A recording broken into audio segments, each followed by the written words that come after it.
Você pode sentar. Na semana que vem, nós teremos as nossas celebrações de Páscoa, no sábado e no domingo à noite. Então, você já pode ir fazendo a sua inscrição, pegando aí o link no aplicativo da igreja e trazendo aquela pessoa que você tem desejado bastante que conheça Jesus Cristo, o seu relacionamento intencional. E na outra semana, quando é Páscoa propriamente dito, a gente vai ter a celebração à noite, porque o que a gente está, somente à noite, a gente está incentivando que você gaste tempo com seu pequeno grupo, em família, comemorando a Páscoa como deve ser comemorada de fato. Então, semana que vem só à noite, na outra também à noite, mas aí é para a família toda. A gente está numa série chamada Discípulos, e a série vem trabalhando o que é ser discípulo de Jesus Cristo e o que é fazer discípulo. Essa tem que ser a nossa pegada, e esse é o nosso grande desafio, porque o desafio de Jesus para nós é que nós sejamos discípulos dele, e ao mesmo tempo, enquanto estamos promovendo outros discípulos. E hoje eu quero conversar com vocês a respeito do pés sujos, olhando para o texto de João 13, de 1 a 7, quando o rei troca a coroa pela toalha. Pés sujos. Então, a gente vai começar com uma dinâmica. Você vai pegar o pé da pessoa que está do seu lado, você vai tirar o tênis, tirar a meia, vai olhar como está o pé, olha entre o dedo, e se possível, se você é espiritual pra caramba, dá uma cheirada, entendeu? Se você é espiritual. Caso contrário, a porta é a serventia da casa, pode ir embora, porque esse é o movimento da gente essa noite. Pés sujos é o que a gente quer trabalhar, o conceito do rei que troca a coroa pela toalha, e a gente vai ler em cima de texto de João 13, de 1 a 17, e o texto diz assim: um pouco antes da festa da Páscoa, sabendo Jesus que havia chegado o tempo em que deixaria este mundo e iria para o Pai, tendo amado os seus que estavam no mundo, amou-os até o fim. Eu adoro essa frase final. Estava sendo servido o jantar, e o diabo já havia induzido Judas Iscariotes, filho de Simão, a trair Jesus. Jesus sabia que o Pai havia colocado todas as coisas debaixo de seu poder, e que viera de Deus e estava voltando para Deus. Assim levantou-se da mesa, tirou sua capa e colocou uma toalha em volta da cintura. Depois disso, derramou água numa bacia e começou a lavar os pés dos seus discípulos, enxugando-os com a toalha que estava em sua cintura. Chegou-se a Simão Pedro, que lhe disse: Senhor, vais lavar os meus pés? Respondeu Jesus: você não compreende agora o que eu estou fazendo a você.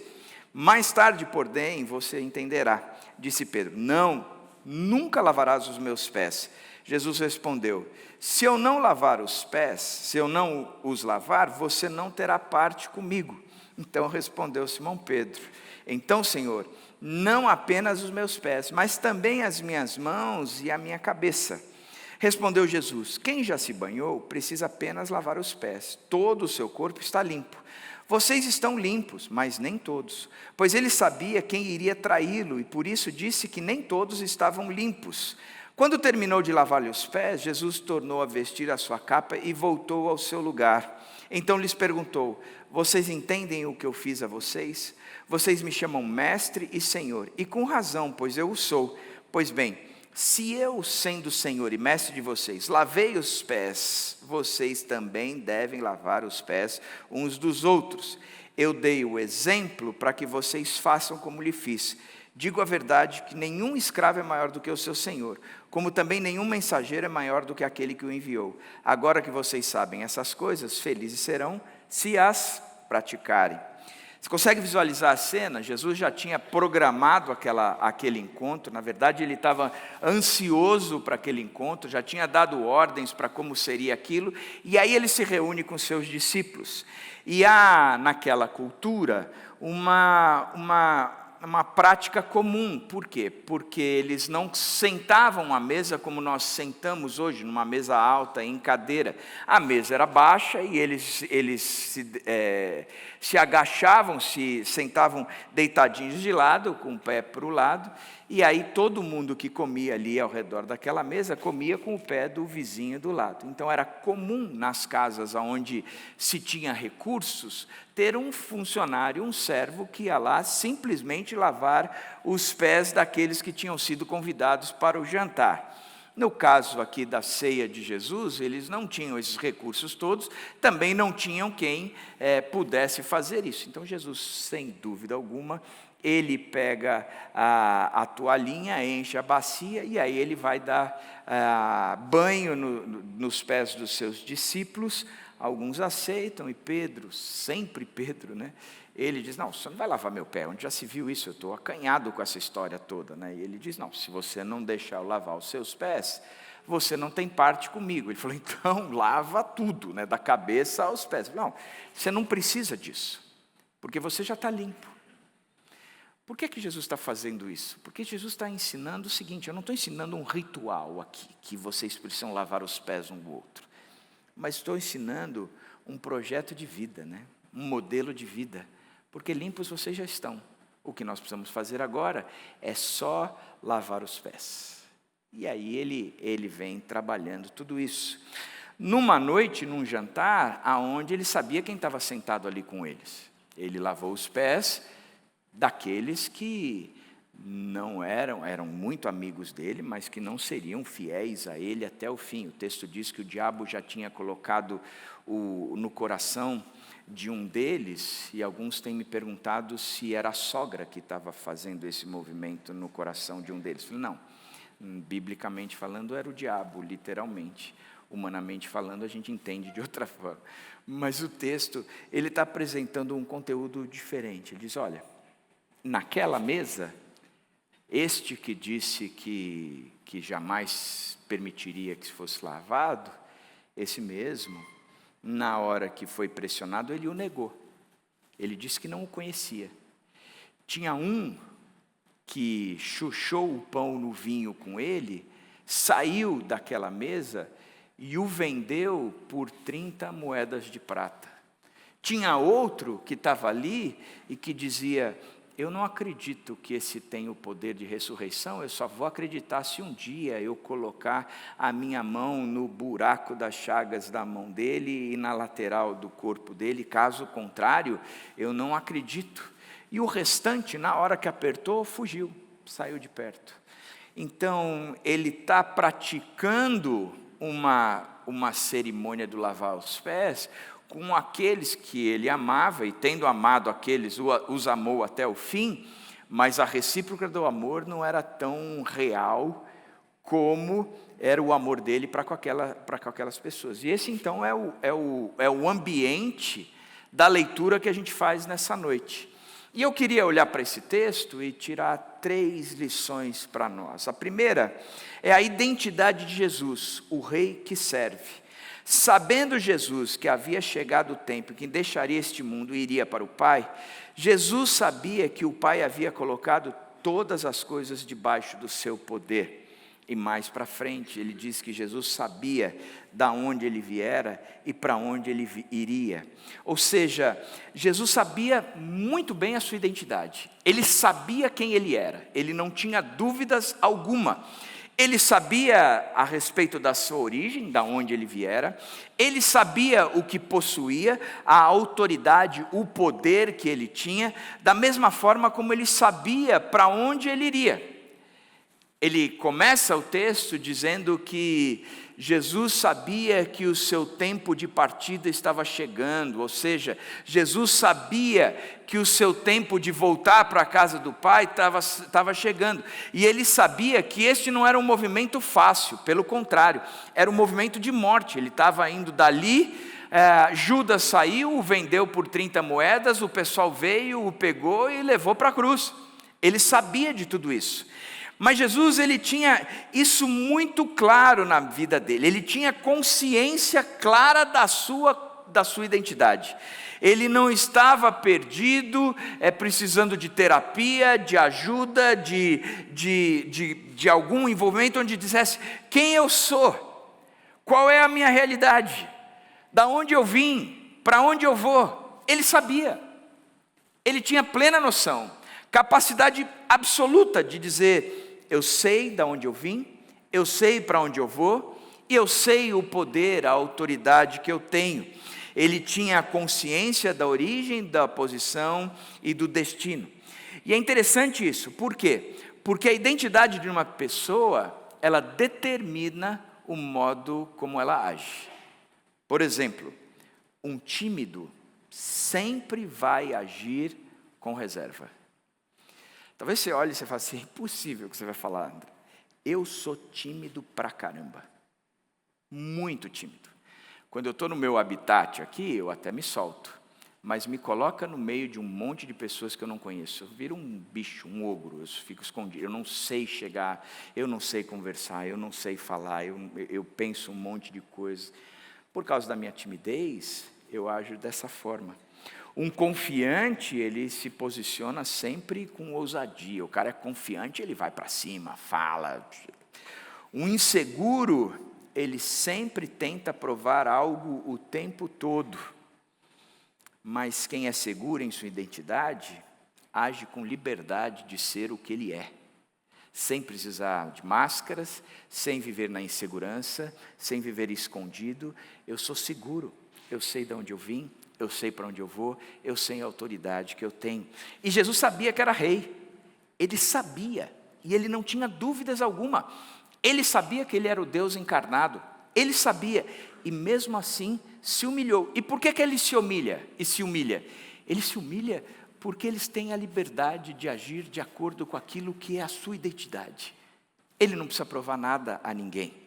Quando a gente lê o texto de Filipenses 2, 5-8, diz o seguinte, seja a atitude de vocês a mesma de Cristo Jesus, que embora sendo Deus, não considerou que o ser igual a Deus era algo que devia pegar-se, mas esvaziou-se a si mesmo, vindo a ser servo. E depois ele vai se esvaziando, até assumir a condição daquele que é tão vazio, que a única coisa que lhe resta é morrer. E ele se torna um escravo do próprio Pai, seguindo-o até a morte. Paulo diz que seja a atitude de vocês a mesma de Jesus Cristo.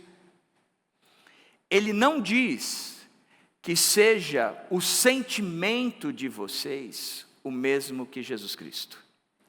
Ele diz a atitude. Algumas versões bíblicas, ela traduz a palavra atitude para sentimento. Mas o sentimento, no original da palavra, ela tem muito mais a ver com a ideia, o pensamento, a crença, aquilo que você acredita. Portanto, aquilo que eu acredito, ele vai reger tanto as minhas emoções como os meus sentimentos, como as minhas ações. Ele rege os meus sentimentos como rege as minhas emoções. Eu uso sempre o mesmo exemplo. Você está dirigindo o carro e alguém te fecha, e você tem a crença de que te fechar é algo que não deveria ser feito nunca, porque você tem essa crença, surge uma emoção. Que emoção? A raiva, o ódio. Eu vou dar um totó nesse carro da frente. Eu vou mostrar para ele com quem ele se mexeu. Eu queria ter aquela Dodge Ram para passar por cima desse sem vergonha. A gente tem essa emoção. E essa emoção nos leva a uma ação. Certo?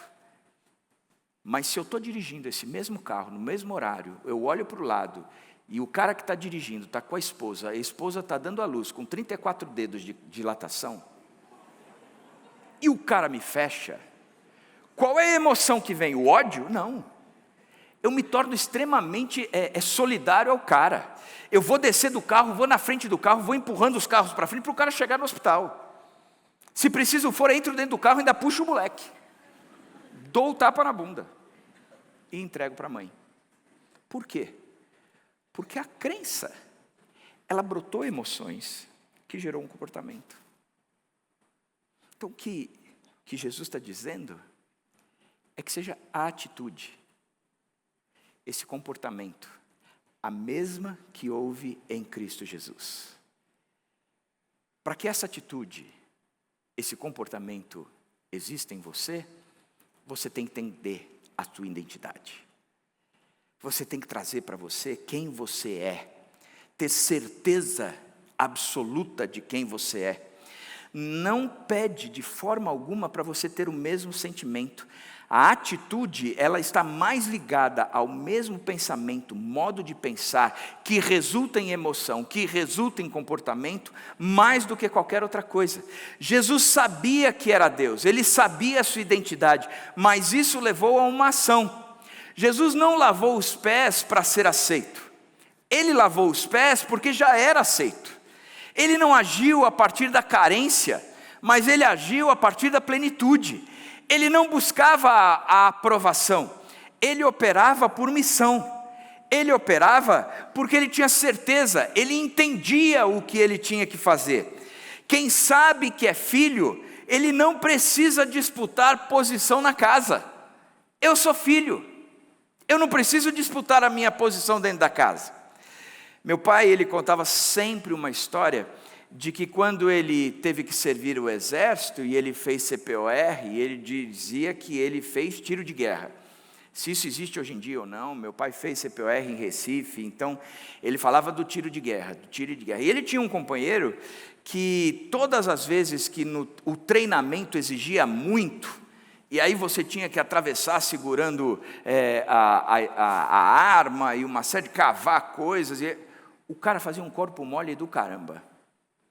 E meu pai ficava chateado por causa disso, e o sargento começou a observar.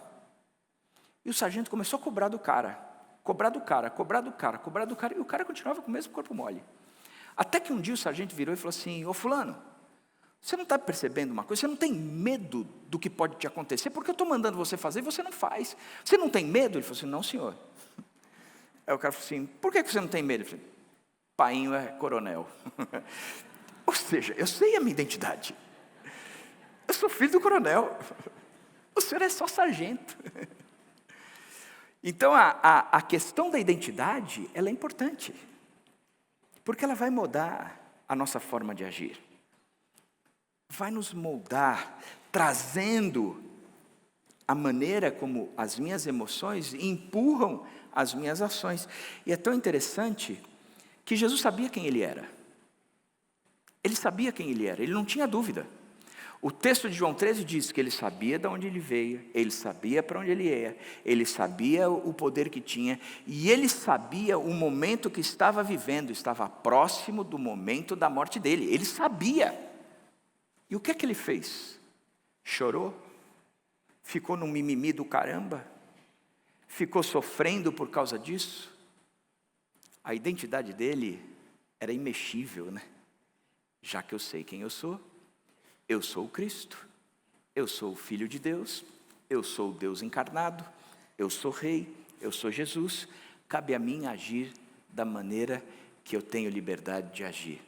Me traga uma toalha, me traga uma bacia cheia d'água, porque o que eu vou fazer como Rei, o que eu vou fazer como Deus encarnado, o que eu vou fazer como o Filho de Deus é lavar os pés do outro, porque isso é pertinente a mim, porque eu sei quem eu sou. A atitude de Jesus é uma atitude que o impulsiona a servir o outro, a cuidar do outro, a considerar o outro superior a si mesmo, a tratar da necessidade do outro a despeito da sua própria, a de olhar para o seu momento e não considerar que o seu momento é pior ou mais denso do que o do outro. O outro me importa, mesmo sendo Jesus. Essa é a minha atitude. Segunda coisa que o texto nos ensina é o poder de Jesus e é o Rei que ama. Tendo amado os seus que estavam no mundo, amou-os até o fim. Começou a lavar os pés dos seus discípulos, enxugando-os com toalha que estava em sua cintura. O texto começa dizendo que Jesus nos amou e amou até o fim. Pablo Neruda diz o seguinte, que a gente deve escolher os nossos amores e a gente deve amar as nossas escolhas. E eu gosto disso. E Jesus escolheu os seus amores e ele amou as suas escolhas. E ele amou a sua escolha até o fim. Até o fim. Então, ele ama e a ação do amor de Jesus é lavar os pés. Porque ele os amava e os amou até o fim, ele ama, podendo servir, e servir lavando os pés. Para ele aquilo não era vexatório, nem o tornaria menos ou mais, ele simplesmente estava liberto e livre para amar e amar até o fim. Francis Schaeffer, ele trabalha a definição de amor como a apologética final, o argumento irresistível e irrefutável. Apologética é a defesa da fé, ou seja, é quando eu sei explicar a minha fé, defendendo-a diante de acusações, de críticas e de posicionamentos contrários. A apologética do verdadeiro cristão é o amor. A defesa da sua fé é o amor. Ele evidencia a sua fé na quantidade de amor que ele distribui. Porque é pelo amor que ele é conhecido, não é pelo seu conhecimento teológico, pela sua profundidade na Bíblia, pelo tempo de oração, pelo quanto ele dá de oferta, pela quantidade de vezes que ele abre a casa para pequenos grupos, para as crianças que ele cuida da Vila GC, para os carros que ele protege lá nos flanelinhas aos domingos, nada disso, nada disso. Pelo contrário, isso no reino só faz sentido se existir amor, porque caso contrário, nada disso vale. E 1 Coríntios é muito claro a respeito disso. Ainda que eu tenha os melhores dons, ainda que eu seja um baita pregador, ainda que eu seja um baita cuidador de carro, ainda que eu seja um baita evangelista, ainda que eu seja um baita cara que ensina as crianças, ainda que eu seja um baita discipulador, mas ainda que eu seja um baita cantor no louvor de domingo, se eu não tiver amor, não vale nada disso. Não vale o meu conhecimento, não vale eu pegar tudo o que eu tenho e distribuir aos pobres, não vale nem mesmo entregar o meu corpo para o martírio, porque se não há o amor, isso é vaidade, isso é amor próprio, isso é orgulho, mas somente quando isso é feito por causa do amor de Deus em nós, é que tem algum significado espiritual. Significado não em relação às minhas ações, mas aquilo que acontece dentro de mim. Portanto, o amor como apologética final, o argumento irresistível e irrefutável. Jesus no cenáculo, nesse encontro com os seus discípulos, ele entrega aos discípulos um novo mandamento. Ele vai ensinar uma coisa nova. E lá para frente, nos versos 34 e 35, diz o seguinte: um novo mandamento dou a vocês, amem uns aos outros como eu os amei. Vocês devem amar-se uns aos outros. Com isso, todos saberão que vocês são os meus discípulos, se vocês se amarem uns aos outros. Vou trazer aqui uma leitura a partir desses dois versículos que vai definir muito bem o que é o amor para nós. Primeiro, o amor é o maior de todos os argumentos pela sua natureza. Novo mandamento dou a vocês. A minha pergunta é: foi somente quando Cristo disse, vocês devem amar uns aos outros, que isso aparece na Bíblia? Isso se torna um novo mandamento de fato? Não. Quando a gente lê, por exemplo, o texto de Levíticos 19, 18, o amor ao próximo já era mandamento antigo, e ele era o resumo da lei. Já existia isso lá em Levíticos, com Moisés. E por que é que Jesus está dizendo, um novo mandamento vos dou? Porque em Levíticos, a lei era obrigatória e a gente vivia de acordo com aquela lei. E pelo fato de eu amar o meu irmão, eu dizia, opa, eu sou bacana, eu sou bom, estou cumprindo a lei. Mas Jesus chega e ele rompe essa barreira trazendo algo novo. Ele vai dizer o seguinte: o que é que a lei diz? Que você não deve matar? Eu vou dizer uma coisa: se o seu coração não for transformado por Cristo, você até pode não matar, literalmente enfiar a faca numa outra pessoa, mas saiba que se você olhar com raiva para aquela pessoa, no seu coração você já matou. Esse é o novo mandamento. O que a lei diz? Que você não pode adulterar? Ok, você até pode não ter uma relação sexual com aquela pessoa que não é tua esposa ou teu esposo. Entretanto, Se você olhar com a intenção impura para uma mulher ou por um homem, no teu coração, você já adulterou. Esse é um novo mandamento. Ele amplia a esfera. Ele traz um conteúdo, não por obrigatoriedade, mas por causa de um coração transformado. Um coração que explodiu pelo amor de Deus na vida da gente. Mas Jesus, ele apresenta um amor novo em natureza, em profundidade. O foco mudou, não mais eu amo como a mim mesmo, mas eu amo como Cristo me amou. É nessa condição, um amor que transcende o sobrenatural, um amor que transcende o impossível, um amor que é espiritual, que não vem de mim mesmo, mas é um amor que vem do Espírito em mim. É algo que é produzido por outro e não por mim mesmo, apesar de ser produzido dentro de mim. Esse amor não nasce da carne, da minha natureza humana, nem da minha ética humana, mas é do exemplo e do poder de Cristo. O amor cristão, ele é mais que a simpatia ou um afeto, é um mandamento novo, fruto da nova vida em Cristo Jesus. O texto também diz que o amor é o maior de todos o amor é o maior de todos.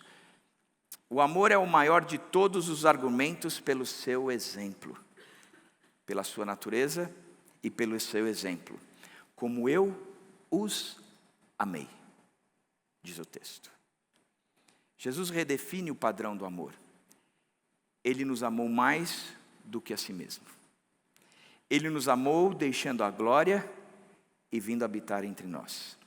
Ele nos amou servindo e nos servindo com humildade. Ele nos amou curando, libertando, consolando. Ele nos amou sendo perseguido, traído e torturado.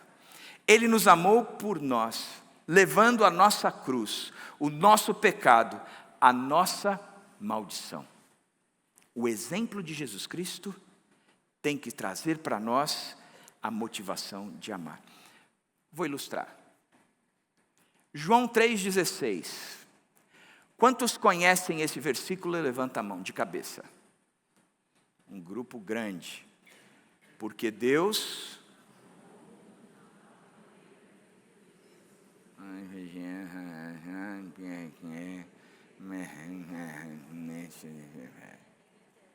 Essa fala parece quando você fez besteira e a tua esposa brava do teu lado.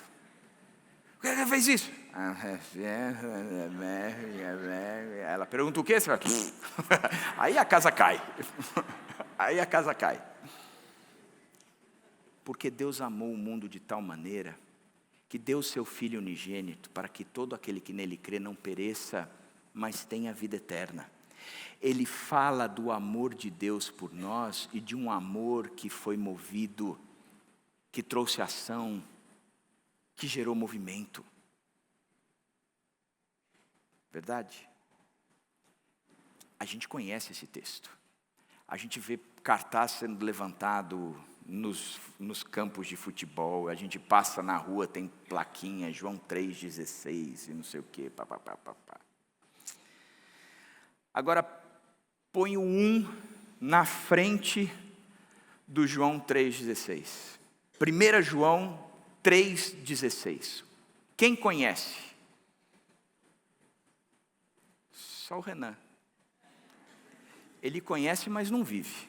Porque eu conheço o Renan. 1 João 3,16 diz: nisto conhecemos o que é o amor. Jesus Cristo deu a sua vida por nós. E devemos dar a nossa vida por nossos irmãos. Olha só. Por que o primeiro a gente sabe, João 3,16? Porque é algo que a gente recebe. Eu sou egoísta, eu recebo de Deus. E a gente tem essa expressão, né? Alguém fala alguma coisa, a gente levanta a mão. Eu recebo. Eu recebo. Mas o texto está falando que a gente conhece o amor de duas formas. Cristo deu a sua vida por nós. Aí a gente conhece o amor. E nós damos a nossa vida pelo próximo. Aí a gente conhece o amor. O amor é conhecido nessa via de duas mãos. Quando eu amo, porque Cristo não me amou. O exemplo de Cristo me impulsiona a segui-lo. O amor de Jesus é substitutivo, ele é sacrificial e exemplar. Se ele nos amou assim, devemos amar com o mesmo espírito de entrega.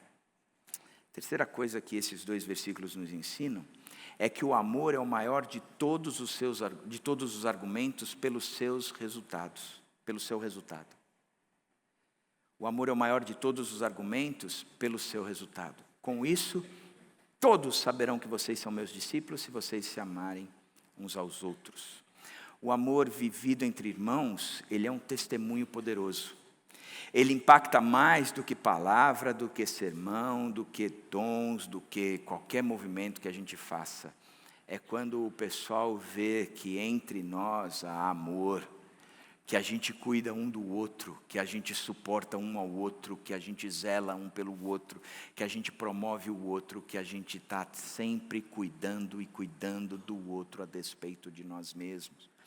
O amor é o sermão pregado aos olhos, é pregado quando o mundo nos vê. Ele reconhece a presença de Cristo entre nós, não pelos discursos que eu, Israel, Caleb pregamos, mas pelo amor que demonstramos uns aos outros. Somos conhecidos não pela nossa teologia, pela nossa aparência, ou mesmo pela nossa espiritualidade. Nós somos conhecidos pelo amor praticado e visível, demonstrado entre nós. É porque nós nos amamos que Cristo é visto em nós.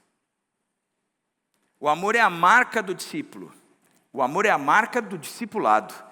A evidência da fé. A apologética final. Afinal de contas, quem não ama não conhece a Deus, porque Deus é amor.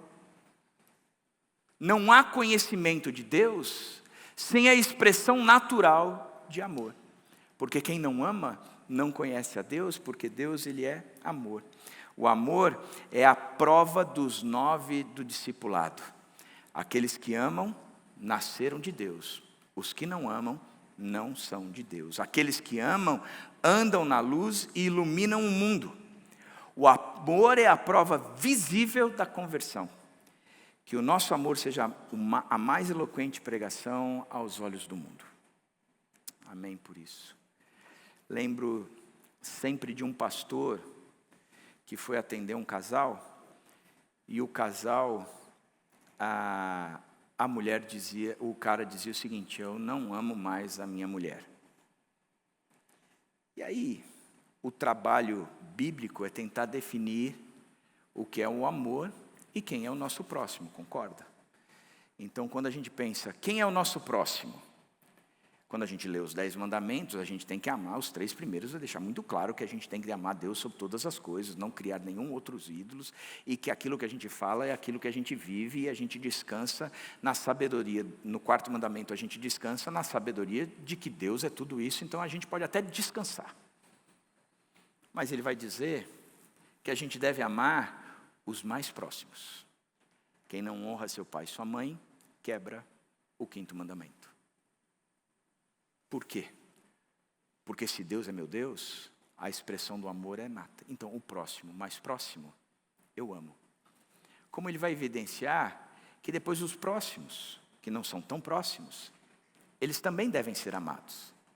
Eu não vou mentir para eles, eu não vou roubar, eu não vou adulterar, eu não vou cobiçar, e assim por diante.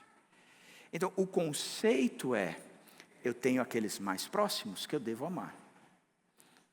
Eu tenho os próximos, que é a minha família da fé, que eu também devo amar. Mas eu também tenho aqueles que não são tão próximos e que eu devo amar. Inclusive, a Bíblia diz que aqueles que eu nem considero próximo, nem quero próximo, quero à distância de mim, que são os meus inimigos, a Bíblia também diz que eu tenho que amar. E o cara chegou dizendo para o pastor que ele já não amava mais a esposa dele. E aí ele dizia: você precisa amar como Cristo te amou. Ele diz, não consigo, pastor, não consigo. Então você precisa amar como quem ama a si mesmo. Ele fala, também não consigo, eu não consigo amar. Ele falou assim, então faz o seguinte, começa por quem ama o inimigo, e você vai ver Deus transformando a sua vida. Porque o cristão verdadeiro, ele ama até mesmo o inimigo. Porque o exemplo de Cristo aqui, ele está sentado à mesa com aquele que o negou. Ele está sentado à mesa com aquele que o traiu. Ele está sentado à mesa com aquele que não acredita nele, enquanto os olhos não viram. Ele está sentado à mesa com aqueles que fugiram na hora que ele mais precisou. Então, você sentaria à mesa com alguém que te traiu? Você sentaria à mesa com alguém que tem falado mal de você? Você sentaria à mesa quando aquela pessoa que você mais precisava naquela hora foi embora e te deixou na mão? Digo mais, você lavaria os pés dessa pessoa? Lavaria. Com ácido uriático. Eu ia tirar a casca, ia deixar a pele literalmente. Mas isso que a Bíblia está nos ensinando. Que o cristão verdadeiro, ele ama até o inimigo. Que o cristão verdadeiro, ele ama o inimigo. Ele ama o inimigo. Na parábola do bom samaritano, ela ilustra bastante o princípio da vida transformada em Cristo Jesus. Aquele que roubava, não roube mais, antes trabalhe com as próprias mãos para ter com que ajudar quando alguém estiver necessitado. A mudança de mente é aquele que pegava do outro para si, agora pega de si para o outro. Na parábola do bom samaritano, você vê que os ladrões chegam lá, batem no cara, destroem o cara e tiram do cara o que é do cara para ele. Depois, você vê ali o mestre da lei passando ali perto ao lado, o mestre da lei e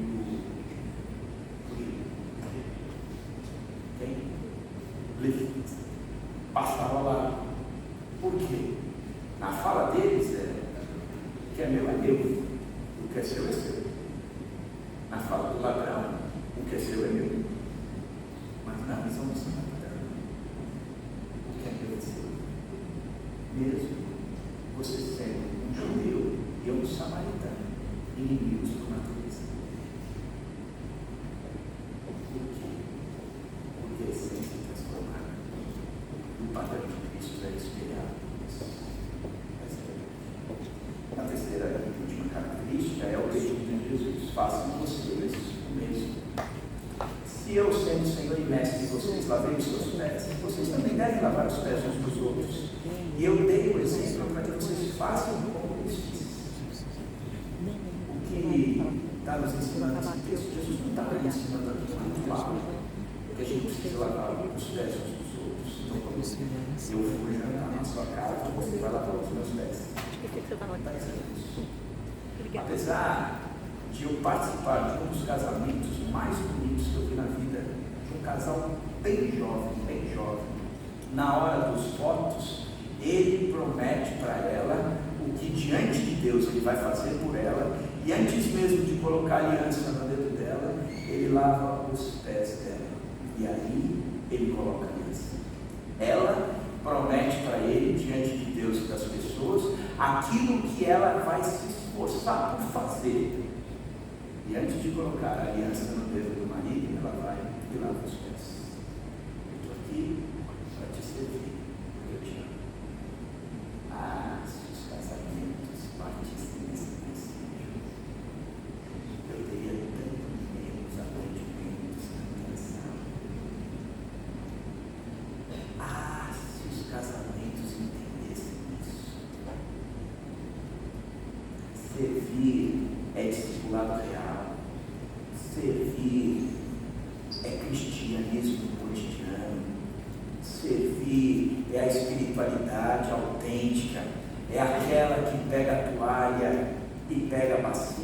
plateia alguma, simplesmente porque foi amado por Cristo. Ele tem a capacidade de amar o outro, de servir ao outro, de cuidar do outro, sabendo que o único que o conhece, que enxerga o coração dele, é o próprio Cristo que o amou de forma igual. A pergunta que eu faço para você é: onde está a sua bacia? Onde está a sua toalha? Quem são os pés sujos ao seu redor? Quem é que você precisa levantar agora, pegando a bacia e uma toalha, e ir lá falar para os pés dessa pessoa? Quem é que você precisa servir e servir no secreto, como expressão máxima da sua fé, como expressão máxima da sua relação com Deus? Termino resumindo o que Jesus sabia, então ele faz o propósito do que ele fez. Jesus sabia que era rei, que era Deus. Ele sabia da onde ele tinha saído, para onde ele ia e o poder e a autoridade que tinha. Ele tinha plena convicção da sua identidade. Então ele lava os pés para que mostrasse que identidade nos liberta. Jesus sabia que tinha todo o poder, ele tinha toda a autoridade, que ele era o dono do universo e o universo tinha sido formado por intermédio da palavra dele. Então ele não ficou sentado no trono dele dizendo Coca-Cola, zero, gelo e limão espremidos, 2 dedos. Ele simplesmente serviu. Ele serviu para que redefinisse a autoridade como amor. No reino, não é a autoridade que fala, no reino é o amor que serve. Jesus sabia que voltaria ao Pai, então ele se humilhou para que deixasse um padrão discipulado a seus seguidores. Isso é o que Jesus fez. Isso é discipulado verdadeiro. É assim que a gente encerra a nossa série sobre discípulos. Mas por que você está falando isso? Porque Deus tem soprado sobre a nossa igreja. E a nossa igreja tem crescido. Os cultos, nas celebrações, na celebração da manhã, está tão cheio, que este ano quase todas, a maior parte das nossas celebrações, as portas tiveram que ser fechadas e pessoas tiveram que voltar para casa porque não comportava, porque não cabia mais gente dentro. A nossa celebração à noite, ela está com mais de 70% da capacidade ocupada. Isso nos impulsiona a crer que o Senhor tem soprado sobre nós. E você vai me perguntar: qual é o modelo de crescimento que vocês adotaram para essa igreja? Pastores bonitos. Mas como eu tenho Israel e o Caleb na equipe, só sobrando eu, então não pode ser esse o critério, porque só eu sou bonito. Qual é o critério? Não tem critério nenhum. Deus simplesmente está trazendo. A gente fez um encontro de PGs de Jundiaí mês passado, de 230 pessoas. Qual é o critério? Deus está soprando. E o que é que a gente tem que fazer? Alçar nossa vela e deixar esse vento que Deus está soprando e acompanhar esse movimento de crescimento. Por causa disso, a gente está abrindo de manhã um segundo culto, umas 9, umas 11, e mantendo-os da 18. Por quê? Porque tem gente chegando. Tem gente chegando. E a gente tem que fazer isso. Tem gente chegando. Ok? E como é que a gente atua nisso? A gente precisa servir a pessoa que está chegando. E tem poucas pessoas servindo a todo o restante da igreja. E o servir como flanelinha, como alguém que ajuda na Vila GC, como alguém que está aqui no palco ajudando a carregar as coisas, a montar, a trabalhar na cafeteria. Cara, é qualquer coisa. Porque a nossa celebração precisa ser feita por nós, afinal de contas. Se somos salvos de fato, nós servimos porque amamos. Esse é um movimento de crescimento que a gente precisa contar com a participação da igreja no todo. Porque ele deixou esse. Por que você está pregando isso? Porque tem pessoas dentro da nossa igreja que estão carecendo de apoio. Tem idosos que estão sendo considerados obsoletos, passam a semana sozinhos. Mas a gente tem que dar apoio. Por que você está falando isso, né? Porque tem enfermos que estão passando por um momento terrível. Ele precisa simplesmente de que alguém chegue para ele e diga: estou orando por você, pedindo a Deus por um milagre. Você não está sozinho nessa. Porque tem gente que o pai e a mãe estão desempregados e não tem condições nem mesmo de comer dentro de casa. E o pão que é nosso, não meu. E já que eu fui alcançado por Cristo, pelo amor dele por mim, só me resta alcançar o próximo, pelo meu amor, pelo próximo. É por isso que eu estou falando. Porque o discípulo de Jesus Cristo, ele ama. Ama porque foi amado. E o discípulo de Jesus Cristo, ele serve. Serve porque foi servido. Esse é o modelo, esse é o movimento. Deus abençoe, amém.